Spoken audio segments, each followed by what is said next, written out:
TNTM the show presents Comicast 287 with your host Pablo Gunner, and I am here to talk nerdy to you.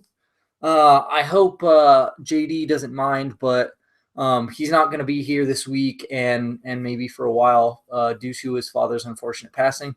So send him your love, your condolences, and everything like that.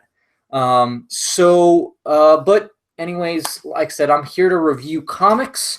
I'm here to review comics for the week of, I want to say the 24th, if my math is correct. Yes, it is, and that's what it is. So that's what I'm going to do. And so here at Talk Nerdy to Me, we have our own grade scale, and for comics, it is buy, skim, pass, and then we have variations. So strong buy, weak buy, strong skim, weak skim, passes, pass. Then for our best book of the week, we call it the back and bag of the week, aka B-Bow. And we'll also say I usually say that, we usually say that at the end. And then we'll say we'll also announce the runner-up to the back and bag. And throughout the podcast, I'll say things like, or I'll say, oh, this is a contender for back and bag of the week. So it's a little bit above that strong buy, just so you know. We also have like a ringtone go off after a minute or 2 minutes. If it's 2 minutes, if it's both of us, if there's two of us, and then it's 1 minute if it's one of us. And so this is what I got this week.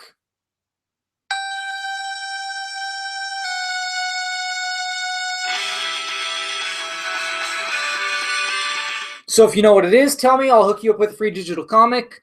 I think that's it. So I'm going to go ahead and get into these books for you all. Starting with spoilers. Spoiler alert. Spoiler alert. So there's going to be at least minor spoilers, way more spoilers when I announce the B-Bow, because I'm going to release every detail as to why it's my back and bag of the week. So like I said, now to get to it with Starlord Annual #1. Writers Chip Zdarsky, artist Jabril Morissette, color artist Matt Lopes. And yeah, so this one, he's talking about how he's on the run because his sister was out to kill him or something. I didn't know he had a sister. And then he crash landed on this planet, and it's like a desert western. It's a western, and then there's this dude that comes, and he makes everybody give them loans, and if they don't pay up, then he kills them. And he's this guy all in black and stuff, and then he's like, all right, well, I'll be the deputy. Or they're like, hey, you'll be the deputy. Then he recognizes this other guy that has like a skull painted on his face, and he's like, hey, don't I recognize you? Then this one girl, something happens to her husband, so she goes after this bad dude, and then this green dude shows up and helps him out, and then he's like, all right, well, then he's earned up enough money to get his vehicle and get out of there, and then the Guardians have resuscitated him. Apparently he was dead. He was in the land of the dying. So it was one of those things where I was like, oh, dang, are they going to really do this? With this green dude. And it was like, oh, okay. The way that it ended, I was like, all right, that works. That makes a lot of sense. I like that. So it was pretty solid art. Not quite as good as Chris Honka's, but very close and very in the same tone and everything like that. So it did work really well. That's why I picked it up. And because it's Chip Zdarsky. So mainly because Chip Zdarsky. But yeah, so this was a great one-shot annual. I really liked it. It's not going to affect the overall, but it had some really awesome moments and stuff. And so I say that I give it a strong buy. Okay? And also give the digital comic, because I give all the digital comic codes away. Here it is. F for Familia, C for Carlos, M for Marcos, U for, I don't know, a U for, that's in Espanol. V for Villanueva, 2, P for Pablito, E for Eleuterio, C for Carlos, L for Lopez, 9, F for my familia.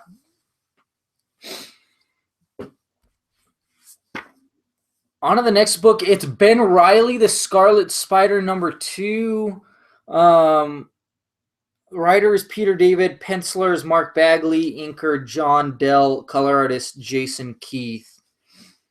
And so there's this lady. She has a gun to Ben Reilly, and he's like, all right, go ahead and shoot. And of course, he has like spider reflexes, so he dodges it fast enough. But her bodyguard, he's bulletproof, so he's like, oh, well, you know, I'll handle this situation differently. Then there's this other guy that looks similar to him but has long hair, and he's threatening this lady to give him up where he went. And he's like, I'm going to burn your face off with boiling hot water or torture you that way. Like, we'll do the water torture, but with hot water and stuff. And then, so then Ben Reilly's like, all right, take me to your daughter and stuff. And so he goes, and as soon as he touches her, she wakes up. And he lies, and he's like, oh, yeah, I have these powers and stuff, and I can make it better if you help me and you give me money and you give me a lab and all this stuff like that. So, but there is this other spider that is on the run in a different suit. He looks really cool, but it's really weird because it's like, I don't know who's a good guy and who's a bad guy in this, so it's really weird. It's a very gray area, and I don't really like gray areas personally. I know they exist. Part of one of the reasons that I don't really like them. There is some random stuff thrown in there where I'm just like, okay, that didn't really feel like it needed to be in there. But maybe it'll be part of it, which is, yeah. So I don't know. Like, I think the other guy, well, I know the other guy is Kane, and so Kane is going after Ben. And like I said, I don't really know who's good and who's bad because it's like Kane seems like he's bad, but he's not bad. And same thing with Ben, where he seems bad, but he's not really completely bad. Both of them seem that way. And so I don't really know who to root for because I've read a series with Kane before as Spider-Man, and I really liked it. So it's like I'm kind of rooting more for him than Ben because I don't really like Ben so far. Like, he seems like a swindler, and I don't know. I don't like this is something I'll say the same thing that I said for the first issue, which is really well done. Like, the art looks fantastic, the story's interesting, the writing's really good, the characterization seems really well done, but I don't care enough about, like, I don't really like Ben, and there's nobody else that I like. Like, there's this old lady and I dislike her, and it's like, if I'm not rooting for anybody, then I don't really have a reason to keep reading. So it's one of those things where, like, all these things, they're good, so I can't give it a skim or a pass because of that. But I would have to say, like, give it a week buy just because of the fact that it's like, I don't have to have it. I absolutely don't have to have it because I don't care about the characters, but it looks good, it's well written, and everything like that. So anyways, yeah. Here's a digital code. F for Fandango, C for Camera, M for Melon, 5, S for Saiyan, 3, D for Donatello, 3, 2, 1, S for Saiyan, N for Nova.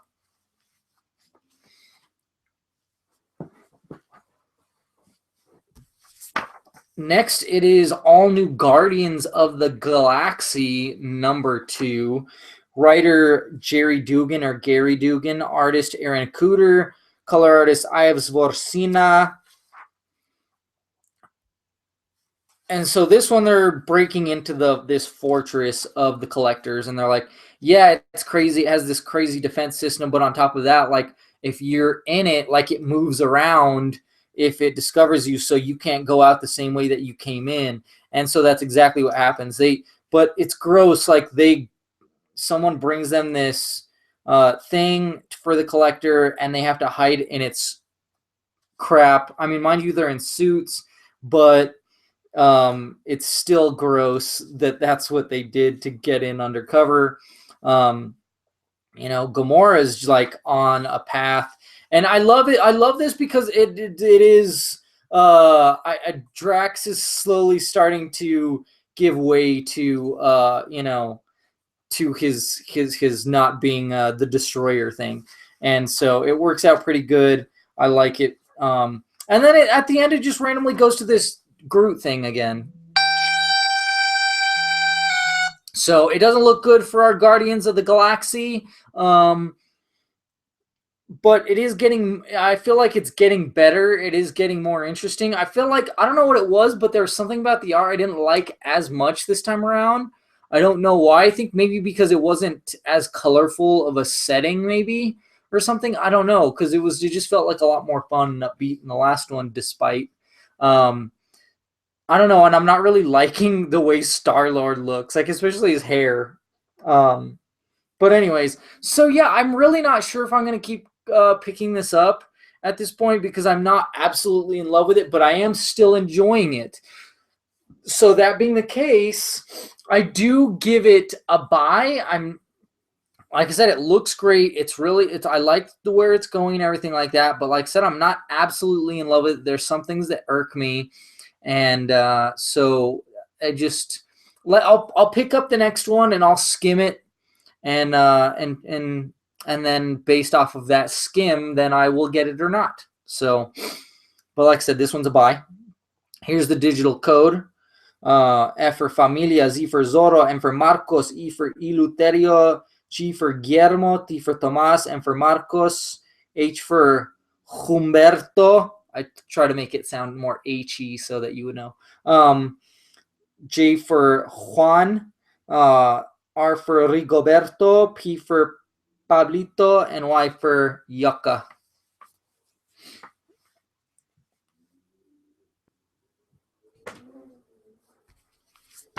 Alrighty then. It's on to Secret Warriors number 2. Has a Black Bolt symbol, which is a little odd. So where is the credits for this? Okay, here it is. Writer Matthew Rosenberg, artist Javier Garron, color artist Israel Silva. So this one actually shows what happened before. It was like during the takeover, New Adelan, the HQ, doesn't really go well. You have Mr. Hyde and stuff like that in his garb.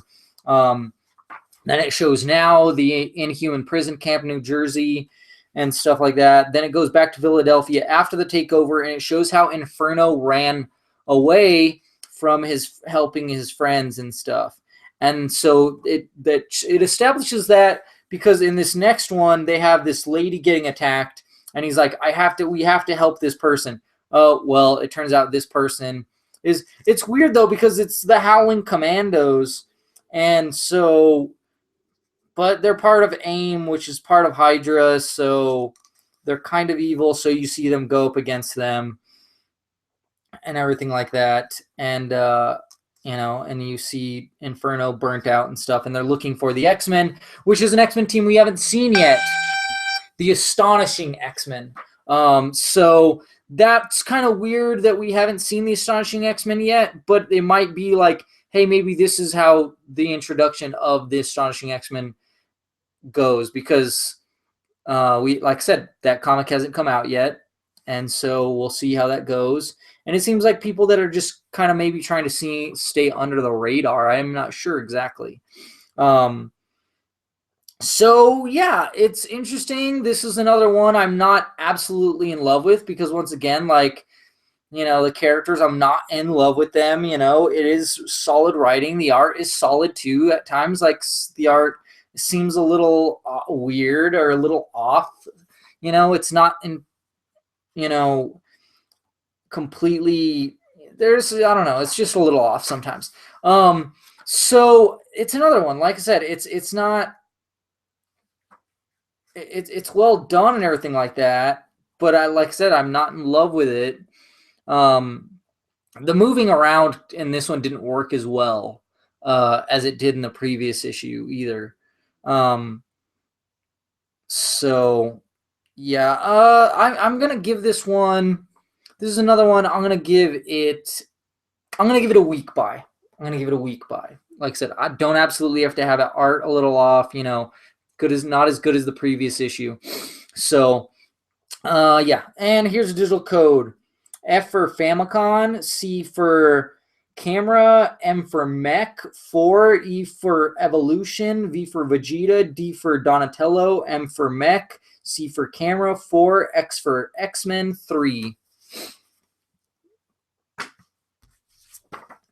Now it's on to Jean Grey, number 2. It's Dennis Hopeless writing, Victor Ibanez as the artist, and then Jade David Ramos and Chris Sotomayor as colorists.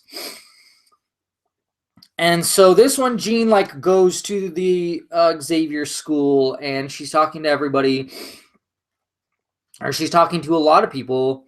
You know, Kitty, Young Beast, Old Beast, Captain Marvel, and she's like, "Hey, I had this vision that the Phoenix is coming," and they're like, "Oh, nope, there's no proof." And she's like, "All right, I'm gonna go find people that have had the Phoenix inside them." So she looks, you know, and she's like, "All right, I'm gonna go talk to these people and stuff." So she goes and she looks for Hope first, and she's getting attacked by these Reavers. Bit off a little more than she could chew. It's great because they have this moment. They're like, people say we look similar, and they're like, I don't see it. And they're fighting off these Reavers. Then the other people, the other hosts show up too, and they talk to her. And Quentin Quire's the one that gives her the real truth bombs and stuff like that.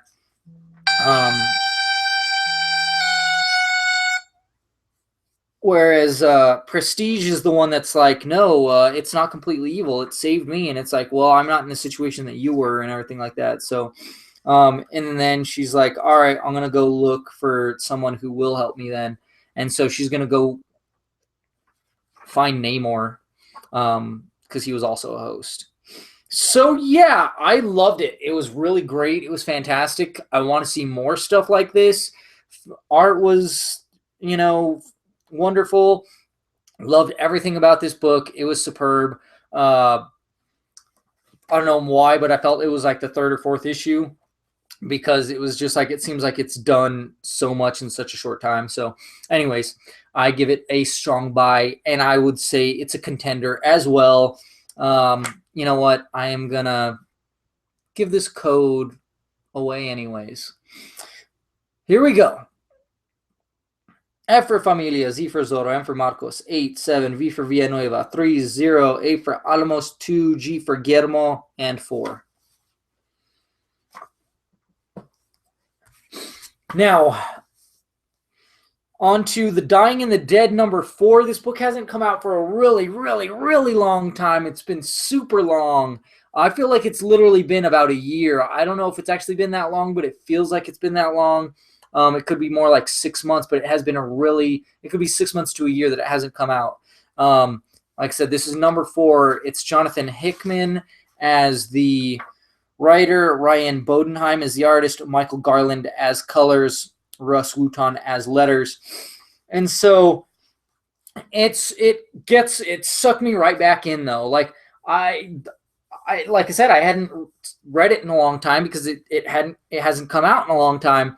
And so it reminded me real quick what's going on. There's these people in white, and they like freeze time sort of, and they take this lady out of this hospital. And then it goes to these like army guys, and they are talking about this. They're like, oh yeah, this mission, but they're all old. They're old men now. And so they're like, oh, it's just like old times. Then it goes back to old times when they were actually in the army and stuff, and they're like, they used to do, and they got their first like super secret mission, and one of the guys was like, nope, I'm not doing it. And all the other guys are like, all right, let's go. And he messes up. He even stabs him in the leg. So he's like, oh, all right, you're covered. But anyways, what it's about is there's this admiral that's like, hey, I have this secret mission for you. Even I don't know what's in there. He's like, you know, the thing is when you're the higher rank you go, the more privileged you are to information, and you know, whether you like it or not. And so he's like, you know, and this is more secret. I don't even know what's in this packet, but you're not supposed to open it until you land, but you can open it before. I don't care. And so him and his crew, that's what they talk about. Like, hey, open it or not open it, you know? And so it's kind of split. and he makes his decision, and that's why the one guy doesn't want to go. But it's really good. It looks amazing. It's really interesting. I really like it. This backstory was phenomenal. You know, obviously it's growing very slow. It's one of these things that I'm like, I don't even know if I should pick this up in issues, but it's so good in issues that, like I said, I haven't read it in forever. Stood alone. You know, you could read this by itself and it would still be a phenomenal issue. Or you could read it so far. I don't think there's a trade of this, though, because it's only the 4th issue, and it wouldn't be a complete trade anyways because it's the way that it's going. But I'm like, should I switch to trade or not? I'm not sure because of stuff like this where, hey, it doesn't come out for a long time, but at the same time, it's so good when it does come out, it doesn't even matter. So I give it a strong buy. I even give it a contender, like I said, certain qualities about it. Now into XMen Blue. Number 4, writer is Cullen Bunn, penciler Julian Lopez, inkers Jose Marzan Jr. and Walden Wong, colorist Irma Navilla. And so this one, they're looking for something, like somebody got attacked in Colorado, and they're up there, and this person looks like they got taken out, and then this sheriff lady shows up, and she's like, yeah, there's some guy that stopped this hairy white creature and saved me. And they're like, oh yeah, that's the Wendigo. And they're like, oh yeah, I think we met this guy before. And it is Wolverine's son, but it's Wolverine's son from from the Ultimate Universe, I think. And at first he attacks them and stuff, and it's great. I love this because they do have Iceman stepping it up. He turns into like this big Ice Hulk and stuff. It's really funny and really great, and I really like it and stuff. And then they have a conversation with him and stuff like that, and they're talking about this alternate future. And then this group shows up, and I don't know where they're from. I don't know like if they're from this universe or they're from the Ultimate Universe, or like if they're good guys or they're bad guys. I mean, I've known them to be good guys, most of them at least. Kind of. I don't know. One of them at least I know is good. The other one, one of them rides the lines back and forth, and then another one is I don't know the other two. So yeah, it's going really well. I really like it. It's really interesting. Really enjoying this. I also really like this part where like Jean's like, oh, I could read this lady's mind if I wanted to, and she's like, I shouldn't say stuff like that or think that. That's what, that sounds like something Magneto would say. So yeah. Anyways, here's the grade, which is I give it a strong buy. Not quite a contender, but still a strong buy. And here is digital code: F for Famicom, Z for Zarbon, M for Mankey, 0, 1, P for Pietro, Q for Quill, 3, E for Egon, M for Mankey, or E for Egon, 2, M for Mankey, and then 4. All right. Next, it's Infamous Iron Man number 8. It is Brian Michael Bendis as the writer, Alex Maleev as the artist, Matt Hollingsworth as color artist. And so this one actually is mostly from, I don't know, it's weird because it's not narrated by Doom so much. It's this middle ground where it's Riri. It actually seems like it's Riri at first. It seems more like a Iron Man, Riri Ironheart book, But Riri shows up and she's like, oh, I'm here to take you out and stuff. And she's like, take off the mask and stuff, and I'm here to stop you. You can't do this. And so they have a talk, Doom and her, and he even tells her like, go ahead and attack me at this exact thing.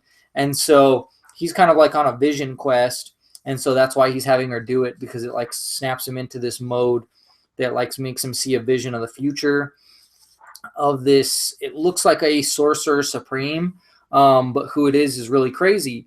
All the while, there's also a conversation going on between Reed Richards and Ben Grimm, and he's like, no, it's not really you, and he's like trying to prove that it really is him. it's some sinister stuff going on there with this Reed Richards, but it doesn't completely play out yet. But I know he's up to no good.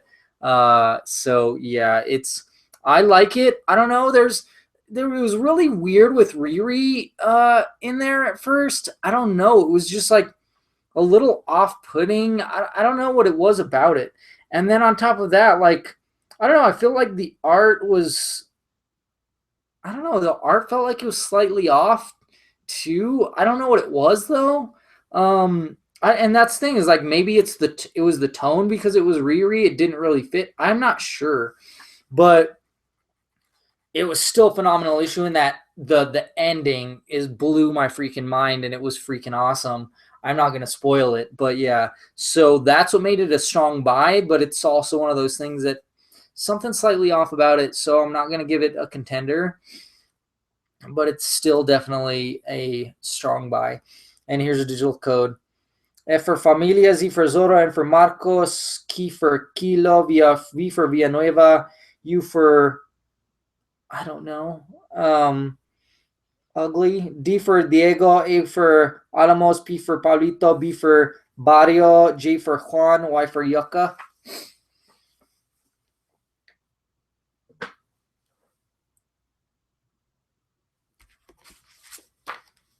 Now it's Batman Beyond number 8. This is $3.99. It is Dan Jurgens as the writer, Bernard Ching as the art, Marcelo Maiolo as color.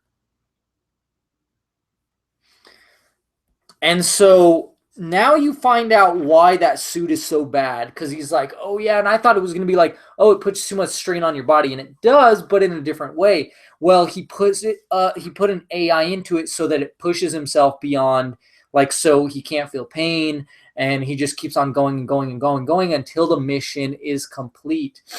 And he's like, when I wore it, the only reason I was able to stop is because it was damaged, so I was able to tear it off. But I've made upgrades and everything like that to it. And so he is off to go face Ra's al Ghul. He's fighting Ra's al Ghul, and Batman Beyond, Terry McGinnis is, and he takes out all these people, all those warriors and stuff, and he faces Ra's al Ghul, and you find out who Ra's al Ghul is now, and it is another mind effer, and I love it, and it's fantastic and phenomenal. I'm just gonna say strong buy and contender. Boom.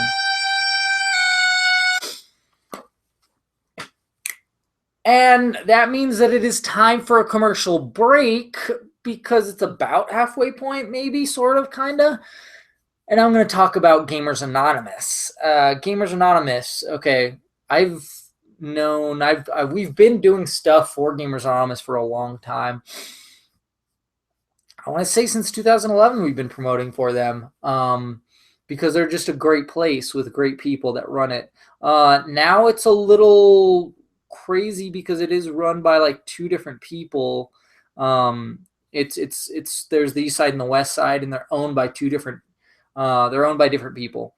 John Sakota owns the east side, which I want to say is Wyoming and Constitution. And I feel like they have more stuff there altogether. But anyways, and then there's the west side, and that one is off of Alameda and Corrales Road. Both great places. Obviously, if you're on the west side, it's easier to get to the one on the west side. And then if you're on the east side, or you're in Albuquerque, on the other side of Albuquerque, then it's easier to get to the other one in Albuquerque. So I don't really go to the east side too much because, I live on the west side, so to speak. Anyways, so yeah, they're a retro gaming shop primarily, but they have a lot of new stuff too. Like I said, I'm probably gonna have to get. In fact, I should just buy Mass Effect Andromeda from them so I can play the multiplayer, because I have PlayStation Plus. But that's because of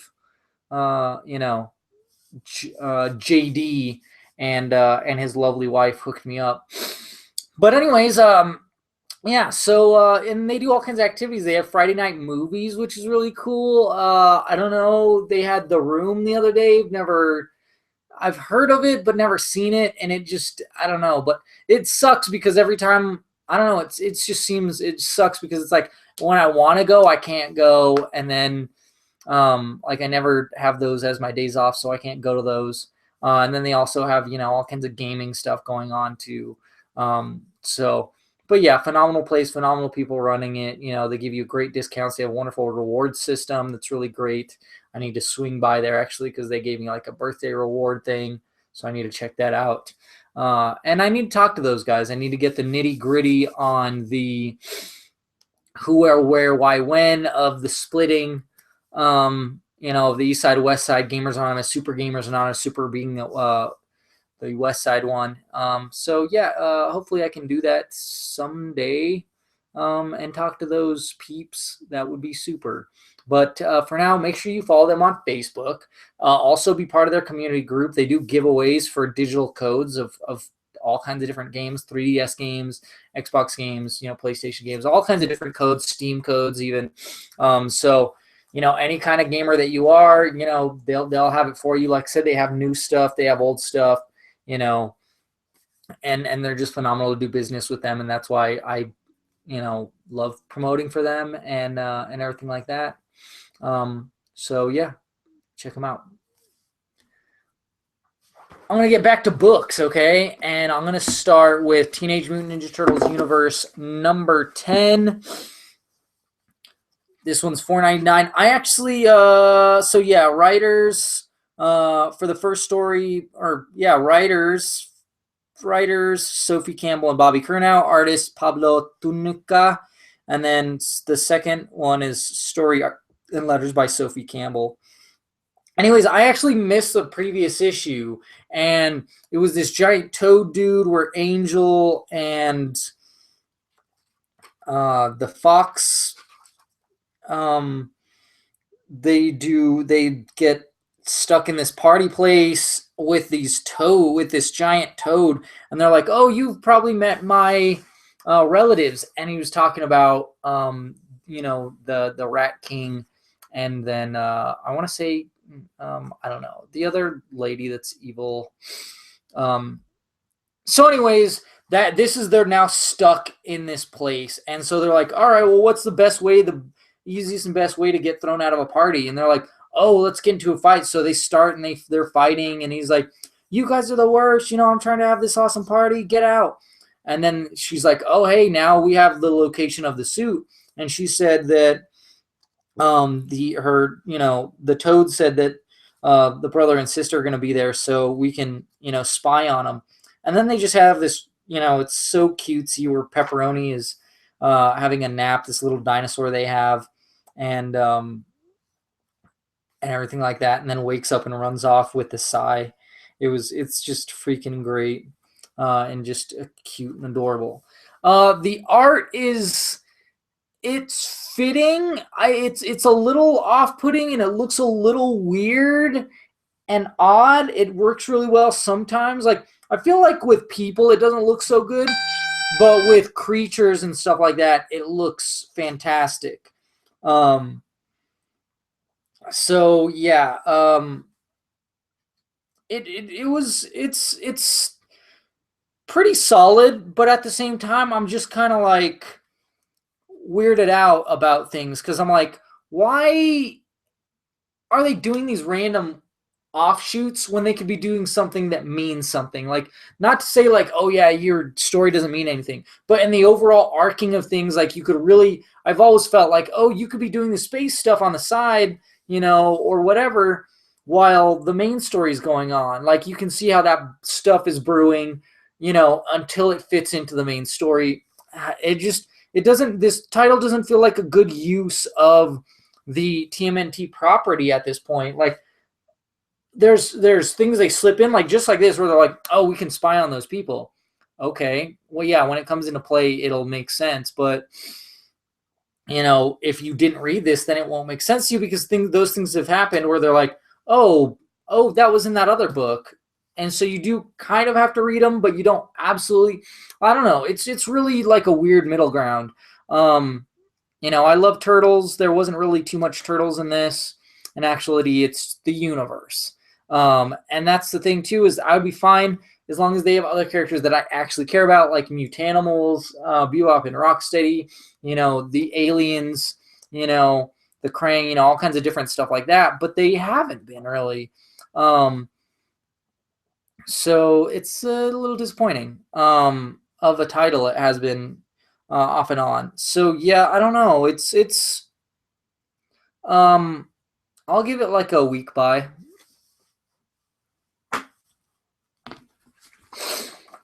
Now I picked up Weapons of Mass or Mutant Destruction Prelude. It's the total. Well, that's why I picked it up. It's the Totally Awesome Hulk number 19. But it proves to be like why I don't pick up this book anymore. Writer Greg Pak, artist Robert Gill, colorist Nolan Woodard. So Hulk is out in the mesosphere and he helps this Russian spacecraft that was off flight to get them back on track. Then these people who are flying attack him. They turn out to be like androids, the same ones that have been attacking Wolverine, Sabretooth, and Domino, as well as Warpath. And they mess him up pretty easily, and his blood's all flowing, and he's like, oh, I got to think about something.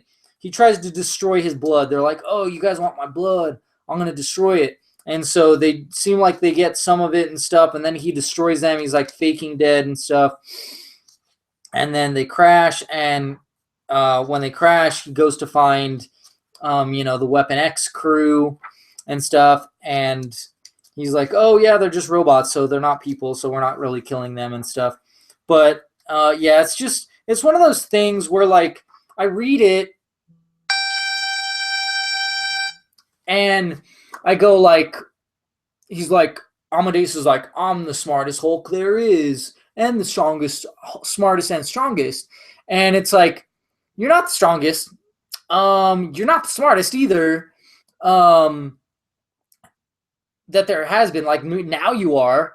But and that's what annoys me is like he's so in it. I don't know if it's because he's inexperienced, but he just does really dumb things where it doesn't really seem like he's thinking. And I go like, you're really not seeming smart right now, Amadeus. You seem like you seem stupid right now. And so just like really dumb moves. And I go like, oh yeah, that was really dumb. And it just, I don't know, it bugs me. I just go like, this seems amateur hour. And I'm like, this has to be, there's a way this could have been done better, written better. It just seems weak. But it looks solid, and the rest of it plays out pretty well, and stuff. And it's also weird too how like Old Man Logan is now this tech dude. I don't know. Not a tech dude, but he's like really familiar, it seems like. So yeah, I don't know. This is another one I'm like, it works really well with the mutants of the weapons of mutant destruction. It goes really well with that. But on its own, and like I said, it's why I don't pick up this title anymore, because I just feel like the writing's not as good as it could be. So I obviously can't give it a strong buy. In fact, I'm gonna give it a weak buy. I don't absolutely have to have it, even though it goes really well with the Weapon X story arc. Here's just a code. Tell me what you think. M for Mike, K for Kilo, D for Delta, C for Cam, Y for Yellow, W for Wesker, 6-9, A for Alpha, B for Bravo, Z for Xylophone, 7. I tried it, something, and I failed. All right. Next, it's Hal Jordan and the Green Lanterns, or Green Lantern Corps number 21. It's $2.99. So yeah, we have Hal Jordan. In fact, it took me a little bit to get into this book because I was like, who is this? I was like, what is going on? I don't even remember what happened last.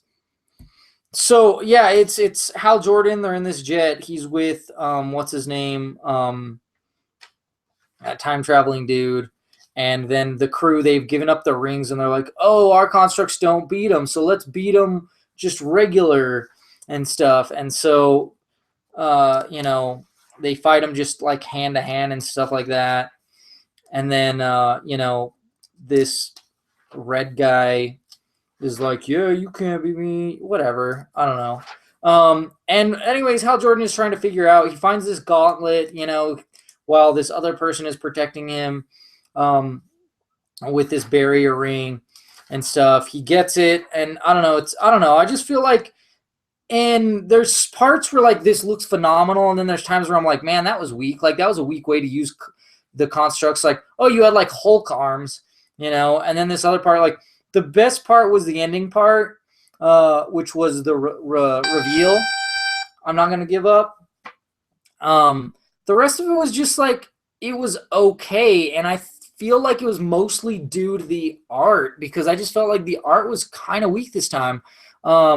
Writers Robert Venditti, penciler V. Ken Marion, inker Dexter Vines, colorist Dene Ribeiro. So yeah, the reveal at the end is the best. I just feel like it was kind of it was a really lackluster conclusion. And like I said, the art was really not that great. It was decent. It's not like bad.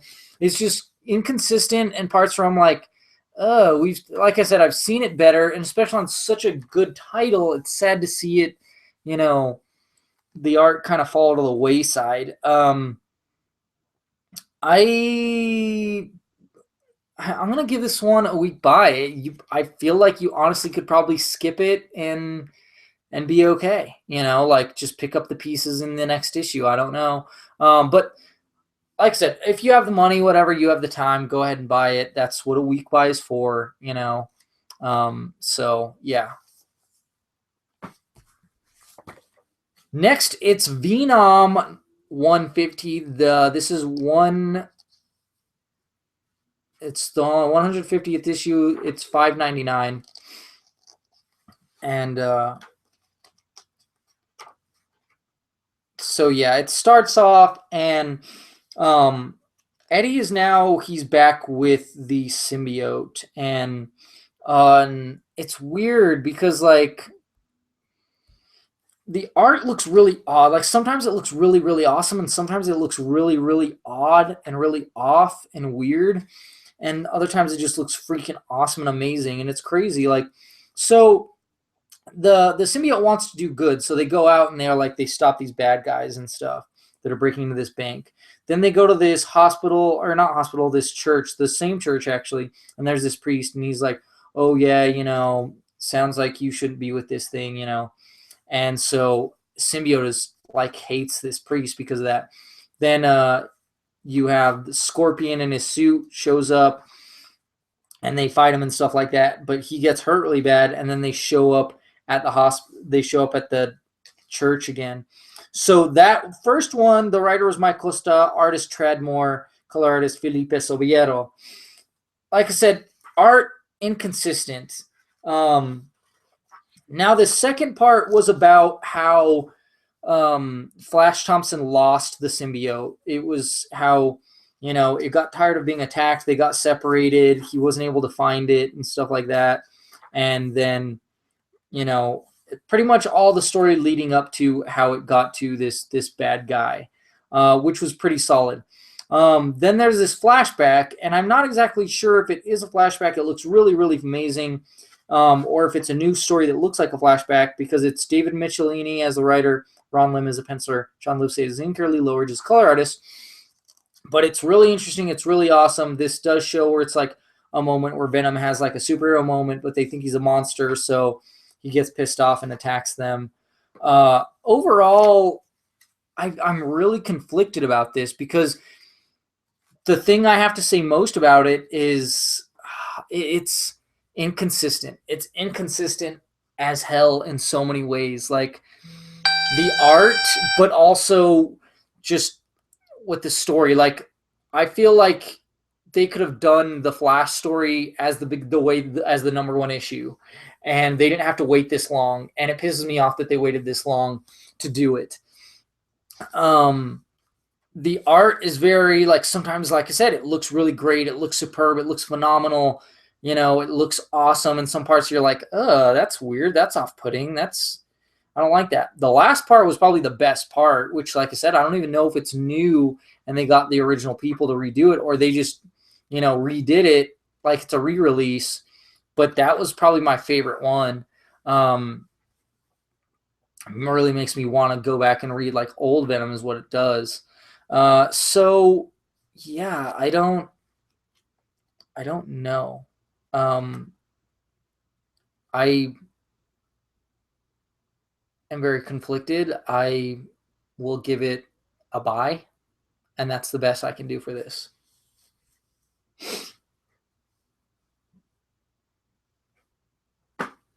Next, it's Batman Detective Comics. Even though it doesn't feel like it, it's number 957. I mean, it does, but it doesn't. And I say that it's written by James Tynion IV and Christopher Sabella. Then pencils is Carmen Carnero. Then Carl Storer, Richard Friend, and Carmen Carnero as inks. And then Javier Mina as colors. Now, I say that because this one is all about spoiler. And art is pretty solid for the most part all the way through. It's funny, like they have this guy in a suit, and he looks kind of like Mecha Godzilla humanoid. But spoiler, she's like, yeah, I don't like Batman and the way he does stuff. And, I want the credit to go to the police, even if it's not the police. So she takes out these people and stuff, and she does it in a way that, and she's like, all right, here you go. And they try to take her in, and then she's like, boom, poofs her way out of there and stuff. And then someone shows up and she attacks them, but they're there to help. So yeah, it's I feel like if it didn't say Batman before the Detective Comics, I'd be like, okay, this works great as a Detective Comics book. But as a Batman book, it doesn't work that great, but it works decently. So yeah, it's not bad. I don't really care for spoiler too much. Like I said, this is another one of those things where it's like, if I don't like the character, I don't care about the issue. I feel like I could have passed on this issue and would have been fine.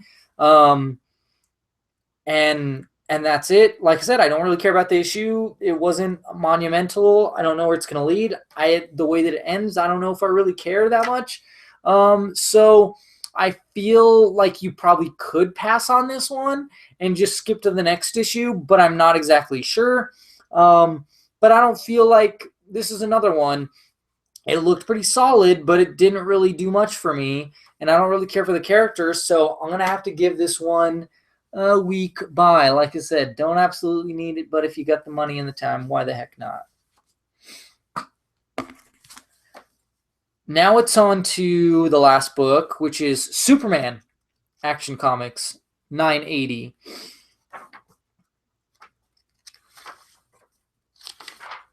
The writer is Dan Jurgens, artist Pat Zurcher, color Hi-Fi. And so Superman is figuring out like part of the people that are involved in this thing. So he's like, all right, I gotta go protect my family. He shows up, and then he's like, I gotta make sure they're safe. And then he shows up and he's like, all right, well, this place is so new, we don't really have to do anything extra precautions. Then he goes and he talks to Batman, which really looked weird. I don't know, like not bad, but just like, I don't know, there's something about it. It didn't, I don't know. It was just a little odd. So anyways, they go to this, the weird Bell Rev, which now has this crazy barrier around it. And so Eradicator is helping Cyborg Superman through it, and they're like having crazy visions, but then Superman shows up, and he's not really good at fighting these crazy visions off, so he's fighting both of them at the same time, and so now he's sucked up in these crazy visions of like death and all his family he can't protect. It was just mind F stuff. It was all right. It wasn't bad. The art wasn't bad. It was okay. Writing, it was the story. It was all right. It wasn't nothing too crazy, nothing too strong, nothing too bad. Um, so I don't know. It was just okay. So I guess I'll give it a buy. Time for the back and bag of the week announcement. Not much this week. I know I was being pretty harsh, but I don't know. I didn't really feel like there was a lot of strong stuff this week, but there were certain things that were very strong this week. So this actually makes it really, really easy for me. Jean Grey, runner up. Now, it was just so awesome the way it played out. I love Jean. I love her outfit. I love the way it looks. I love the way it plays out with her and Hope and just everyone. Ileana, Colossus, Quentin Quire, um, Prestige, everyone in here. I just love the way it works. Don't really know exactly why she's going to Namor, but because I think Namor is like the dude. He's like, take care of business. He's not going to mess around, whatever. So, yeah. Now, but this one easily took the cake. I could have announced it when I went through it, which was back and bag of the week is Batman Beyond number 8. And so, yeah, it's really interesting to find out the why of like that suit, like why it's the AI takes over and stuff. And so you could die in the suit. You could literally die in the suit will still be doing its thing to defeat the enemies and stuff. And then the best here's the number one reason why though that this book is my back and bag of the week. It is my back and bag of the week because you find out that Ra's al Ghul is Damian Wayne. And it just blew my mind when I saw it, and it was freaking awesome, and I can't wait to read more, and this issue was so freaking awesome, and I love it, and it's brilliant, and I just love the way it's going, and I like I said, can't wait to read more. There's no comic that can do better than going, it picks up where it left off, or it reminds you of the previous issue. Like you don't need to know everything that happened before, but it catches you up enough. Has a great story on its own. And some of it was backstory exposition stuff, and then it continues on, and then it gets you jacked off to the next issue. That's why I love it. That's why Batman Beyond number 8 is my back and bag of the week. My runner-up was Jean Grey number 2. Tell me what yours is, what yours was, what your favorite books are, what you thought of all these books that I gave away. If you don't mind, if you have the time, tell me in the community group or wherever, anywhere, Facebook, Twitter, Instagram, Tumblr, where else are we? On our website at TNTM.Show. That's all of our stuff. It's all at TNTM.Show. So, and like our YouTube, Mason is putting up stuff. He has his interview. I interview him as our newest member at Duke City Comic Con. So check that out. That's on the website and on the YouTube.